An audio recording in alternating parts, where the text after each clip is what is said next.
My name is Sarah, and this is Abby. I pivoted from a career as a business owner and scuba instructor to live on a sailboat and explore diving from my floating home.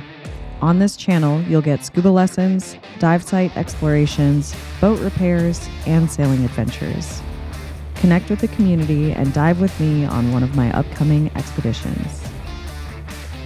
Welcome to Azul Unlimited. Being nervous to get certified is a common feeling for non-divers, but it doesn't have to keep you out of the water. Don't get me wrong, not every scuba instructor is great with helping people through fear, but when you find one, they'll give you the tools to do what you thought impossible.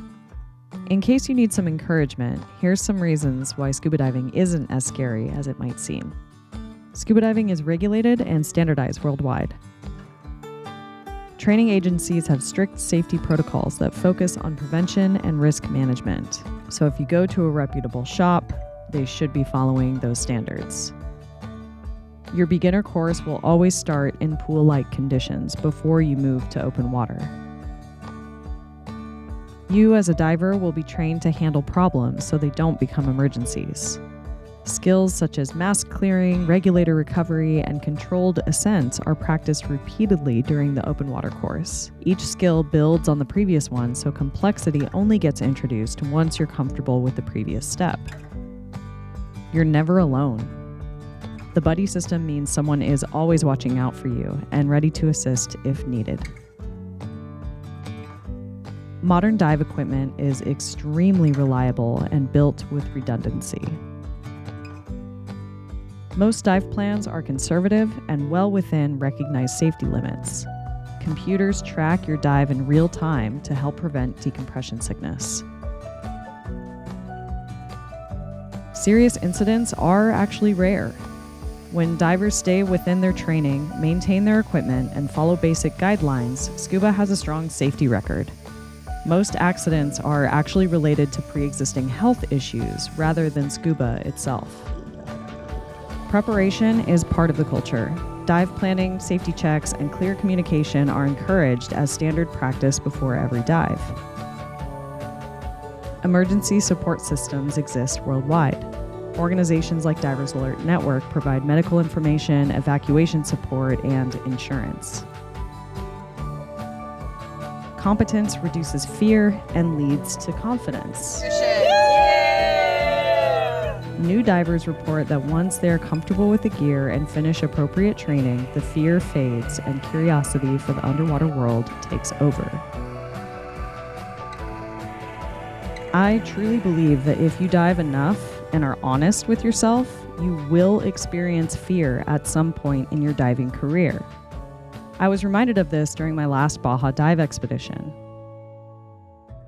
We had brand new divers working through some challenging internal battles to get certified. And these weren't the normal, usual nerves about taking off their mask underwater.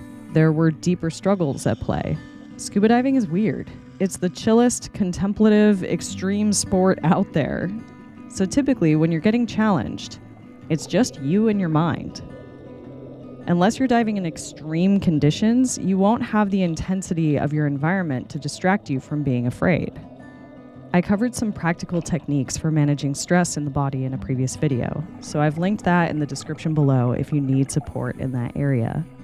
Fears in this sport can include a sense of lack of control. You're in a totally new environment, so you feel literally like a fish out of water. There could be self-esteem issues involved. There could be fear of being bad at the sport. A lot of times we're in groups of people and you're worried about judgment from others. And then a really common one that I see all the time is fear of sharks. We've been trained to be afraid of the ocean. A lot of us have had propaganda since we were little to think that sharks are out there just to eat us. And when we go diving, we figure out that they're actually way terrified of us. And these are only some of the fears that may come up. It's normal.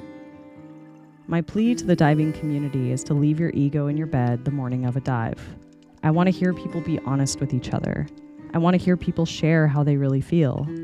I want to hear people admit when they don't know something. That is how we build a supportive community in this sport, and it's how we become better. If you do decide to take the plunge and become a diver, check out the resources available from Divers Alert Network. DAN is a 501c3 that helps divers in need of medical emergency assistance and promotes dive safety through research, education, products, and services. Check out the membership and insurance options by using the links in the description below. And if you want to get more from the Azul Unlimited community, join us over on Patreon or sign up for one of my dive expeditions. I still have a few spots available for Bon Air this summer, and I've recently announced my 2027 trips, which include Cozumel, the Galapagos, and Belize. If you're interested in diving with me, see details on my website. Okay, love you, bye!